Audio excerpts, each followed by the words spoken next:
స్థానిక గ్రామ సర్పంచ్ ఎన్నికల్లో కాంగ్రెస్ పార్టీ అభ్యర్థులు కొన్ని స్థానాల్లో గెలవకపోవడానికి ప్రధాన కారణం కాంగ్రెస్ పార్టీ కోవట్లని మల్కాజ్గిరి మాజీ ఎమ్మెల్యే మైనంపల్లి హనుమంతరావు అన్నారు. ఈ సందర్భంగా ఆయన నిజాంపేట మండలం కల్వకుంట్ల గ్రామంలో మంగళవారం విలేకరుల సమావేశంలో మాట్లాడారు. స్థానిక ఎన్నికల్లో కాంగ్రెస్ లో కోవట్లు ఉండటం వల్ల బీజేపీ బీఆర్ఎస్ పార్టీ అభ్యర్థులు గెలుపొందారని మీడియా సమావేశంలో తెలిపారు.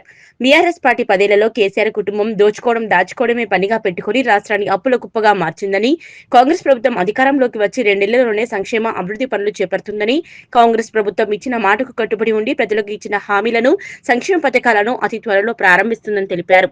రాష్ట్రం అధికారంలోకి రాగానే రైతులకు రుణమాఫీ, ఉచిత కరెంటు, రైతు బంధు, మహిళలకు ఉచిత బస్సు ప్రయాణం కల్పించిందన్నారు. కావాలని కాంగ్రెస్ పార్టీలో కొందరు కోవట్లుగా మారి టీఆర్ఎస్, బీజేపీ పార్టీలకు మద్దతుగా ఉంటూ పార్టీకి చెడ్డ పేరు తీసుకురావడం జరుగుతుందన్నారు. ఎవరెన్ని ఎత్తుగడలు వేసినా కాంగ్రెస్ పార్టీకి నష్టమేం జరగదని, పార్టీలో ఇప్పుడు ఉన్న కార్యకర్తలను కడుపులో పెట్టి చూసుకుంటామన్నారు. అనంతరం కల్వకుంట్ల గ్రామంలో సర్పంచ్ అభ్యర్థిగా పోటీ చేసి ఓడిపోయిన రంగరాజ కిషన్ కు నిజాంపేట, రామాయంపేట ఉమ్మడి మండలాల బాధ్యతలను అప్పగిస్తున్నామని, గ్రామంలో గ్రామ ప్రజలకు ఏదైనా సమస్య ఉన్నట్లయితే రంగరాజ కిషన్ దృష్టికి తీసుకువచ్చి వాటి సమస్యలను పరిష్కరిస్తామన్నారు. అలాగే కల్వకుంట్ల బీఆర్ఎస్ పార్టీ సీనియర్ నాయకులు, మాజీ ఎంపీటీసీ చింతల స్వామితో పాటు సుమారు 80 మంది వివిధ పార్టీలకు చెందిన నాయకులు మల్కాజ్గిరి మాజీ ఎమ్మెల్యే మైనంపల్లి హనుమంతరావు సమక్షంలో కాంగ్రెస్ పార్టీలో చేరారు. కాంగ్రెస్ పార్టీలో చేరిన కార్యకర్తలను కండువా పెట్టి ఆహ్వానించారు. నిజాంపేట మండలంలోని మరింత అభివృద్ధి పథంలో నడిపించేందుకు తమ వంతు పూర్తి సహాయ సహకారాలు అందిస్తామన్నారు. ఈ కార్యక్రమంలో జిల్లా అధ్యక్షులు ఆంజనేయులు గౌడ్, మండల అధ్యక్షులు వెల్దుర్తి వెంకటేష్ గౌడ్, మాజీ సర్పంచ్ అమరసేనారెడ్డి, రాజు, సుప్రభాతరావు, యాదగిరి, రవీందర్ రెడ్డి, మహేందర్ రెడ్డి, భాస్కర్ గౌడ్, రమేష్ రెడ్డి, వెంకటేశం, సరాఫ్ యాదగిరి, రాజేష్ తదితరులు పాల్గొన్నారు. మిగతా అన్ని కూడా ప్రామిస్ చేస్తా ఉన్న రాష్ట్ర ప్రజలకు ఏది కూడా ఎగగొట్టే పరిస్థితి లేదు. కాంగ్రెస్ పార్టీ మాటిచ్చిందంటే మాటకు 200% కట్టుబడి ఉంటది. వేరే వాళ్ళు, ఇతర పార్టీ వాళ్ళు రెచ్చగొట్టే ప్రయత్నం చేస్తే మీరు రెచ్చిపోకండి. ఎందుకంటే ఉదాహరణకి గ్రామానికి పోయినా చూడండి, 10 సంవత్సరాల నుంచి తాండలాల రోడ్లు లేకుండే కొట్టేసి చెప్పుకుంటున్నా. మెదక్ నియోజకవర్గం ఎగ్జాంపుల్, నేను ప్రతి గ్రామంలో ప్రతి తాండల రోడ్లు ఇచ్చినాం, ప్రతి గ్రామంలో సీసీ రోడ్లు ఇచ్చినాం. ఓ పెద్ద గ్రామంలో 2 కోట్లు ఇస్తే ఓ చిన్న గ్రామంలో 30. కులాలకు అతీతంగా పనిచేసే సోనియా గాంధీ పార్టీ, కాంగ్రెస్ పార్టీ ఆ విధంగా ఉంటుందని చెప్పి సందర్భంగా తెలియజేస్తాను. గతంలో ఎవరు కూడా 1 రూపాయి ఇచ్చిన పాపాన బోలే మెదక్ చర్చకు. అది ఇవన్నీ పక్కన పెడదాం. ఫ్లడ్స్ వస్తా ఉన్నాయి. గతంలో ఎన్నోసార్లు పంట నష్టం జరిగింది రైతులకు. మరి శర్మన్న కోపంతో చూస్తున్నాడు. భారత శర్మన్న అడుగుతున్నా, గతంలో వరదలు వచ్చినప్పుడు ఏ ముఖ్యమంత్రి అన్నా మన మెదక్ కాన్స్టిట్యున్సీకి వచ్చిండా అని చెప్పి సందర్భంగా తెలియజేస్తాం. ఒకటి క్లారిటీ ఇవ్వదలుచుకున్నాను. ఇది మొత్తం దేశవ్యాప్తంగా బ్యాలెట్ ఓటింగ్ ఉంటే ఏ విధంగానైతే ఈరోజు రిజల్ట్స్ వచ్చాయో అదే విధంగా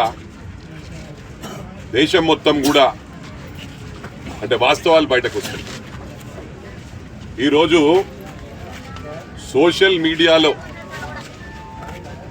మా ప్రభుత్వం వచ్చినప్పటి నుంచి అంటే 2 సంవత్సరాలు పూర్తి చేసుకున్నాం. ఈ 2 సంవత్సరాలు కూడా ట్రోలింగ్ ఏ విధంగా చేశారో బీఆర్ఎస్ వాళ్ళు సోషల్ మీడియాను వాడుకొని,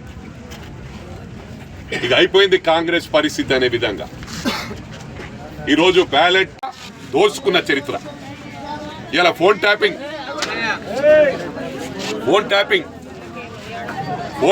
వాళ్ళ సొంత అల్లుని అనిల్ మీద కూడా ట్యాపింగ్ చేసిందని చెప్పిండు. మా మీద ట్యాపింగ్ చేసిండు. మాకు ఎవరు సంబంధాలు ఉంటే వాళ్ళని కొనిపడేసిండ్రు ఎన్నికలల్లా. ఎట్టి పరిస్థితుల వీళ్ళు గెలవద్దు అనుకున్నారు. డబ్బుల మయమై డబ్బులతో ఇంక 20 ఏళ్ళు ఏలొచ్చు అనుకున్నారు కేసీఆర్ గారు. ఎందుకంటే హోల్ మేనేజ్మెంట్ చేయాలంటే కేసీఆర్ గారి దగ్గర నేర్చుకోవాలి. ఏం లేదు, అక్కడ కూర్చుంటాడు, బయటకు వెళ్ళకుండా నెల నుండి ప్లానింగ్ చేసుట్లో ఈజ్ ఎక్స్పర్ట్. ఇవన్నింటినీ మనం తట్టుకోవాలంటే ఇవాళ ప్రజలు ఉన్నారు, కొంతవరకు ధర్మం ఉంది కాబట్టి గెలవగలుగుతున్నాం. ఇవన్నింటిలో మార్పు వచ్చినప్పుడు డెఫినెట్ సిస్టంలో 200% మార్పు వస్తుంది. నేను చెప్పేది ఏంటంటే ఇవాళ ఏ గ్రామానికి వెళ్ళినా కూడా యూనిఫామ్ వేలో కాంగ్రెస్ పార్టీ ముందుకు పోతుంది. 9,000 కోట్లు రుణమాఫీ ముంచిరు. వాళ్ళు రుణమాఫీ చేస్తామని చెప్పి ఇంట్రెస్ట్కే సరిపోయినాయి. వాస్తవం అంటాడు పోతే నాలాంటి ఒక 50-60 మందితోని ఉంటారు. ఇలా సిస్టమ్ ఎక్కడైనా కూడా హైదరాబాద్ ఎలక్షన్స్ అయితే మెదక్ జిల్లాకి వెళ్ళి పోయి పనిచేసారు. అంటే దేనికి పనిచేస్తారు? ప్రతి ఇంటికి ఒక 100 ఇండ్లు 50 ఇండ్లు తీసుకొని ఇదంతా ప్లానింగ్ కూడా హరీష్ రావు ప్లానింగ్. ఓ 50 మందికి ఓ మంచిని పెడతాడు, డబ్బులు ఇచ్చుకుంటా పోవాలి 50 మందికి. అక్కడ లోకల్ ఇస్తే మిస్యూజ్ అయితే అని చెప్పి బయట నుంచి వచ్చి పంచుతారు. ఇది ఒక ఆనవాయితీగా మారింది.